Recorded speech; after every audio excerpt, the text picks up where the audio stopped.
صباح الخير عليكم. اليوم راكم مع طاطا حبيبه. جبت لكم اللوبيا تاع التفصاص. واش يديروا لها؟ اللوبيا تاع التفصاص كيلو ولا على حسب الافراد العائله. اللحم البقري والبصل، 2 حبات بصل مقطعين هكذا من غير فازيت، والطوماطيش حب، والفلفل اللي وريته لكم كيفاش خدمناه. نديرو البصل هكذا، لوبيا، اللحم، بصل، ولازم تكون يطيب على نار هادئه جدا. تقدر تقعد حتى ساعه، ساعه ونص وهي طيب، ما تسحقش كاع الماء.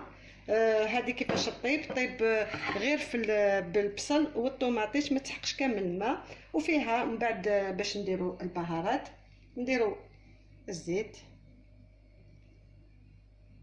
ونخلوها على نار مهيله حتى يذوب شويه البصل، باش نزيدو الطوماطيش ونديرو الملح، العكري والبهارات مشكله وشويه كمون. فوالا. او بعد ما دبنا شويه البصل نديرو الطوماطيش والفلفل تاعنا. فوالا.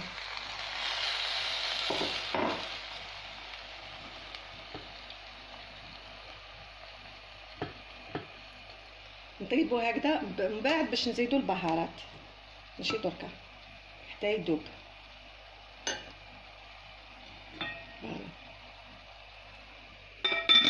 راهي طيب على نار هادئه.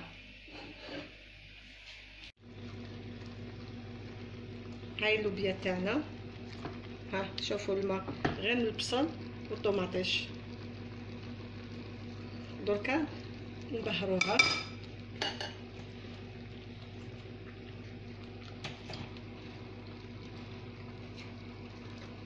نديرو شويه بهارات مشكله،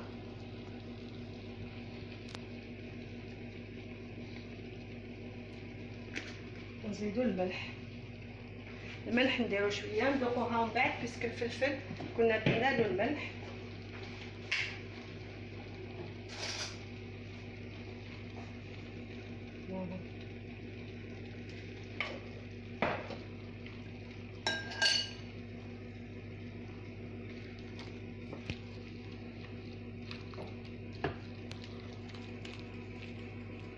هاي اللوبيا تاعنا، شوفوا فيها الماء، ما تحقش كاع الماء باسكو يطيب على نار هادئه جدا جدا. تقدر تقعد ساعه، ساعه ونص على حسب اللوبيا واللحم.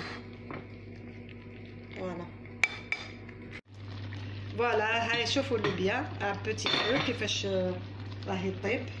فوالا الماء تاعها، البصل والطوماطيش يطلقوا الماء ديالها، ما نسحقوش كاع نديروا لها الماء باش ما تسمطلناش وتجي بنينه. فوالا.